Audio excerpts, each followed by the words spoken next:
నీకు ఉంటే ఎలా చేయాలి అనే మార్గం అదే కనిపిస్తుంది.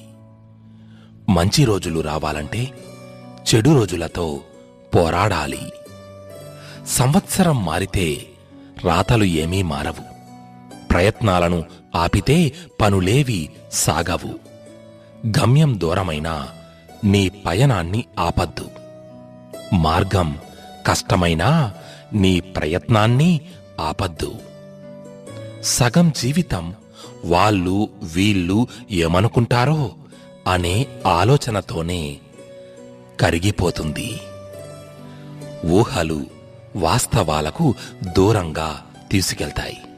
కానీ ఎంత దూరం వెళ్ళినా రావలసింది మాత్రం వాస్తవానికే కదా. నేను చేయగలను అనే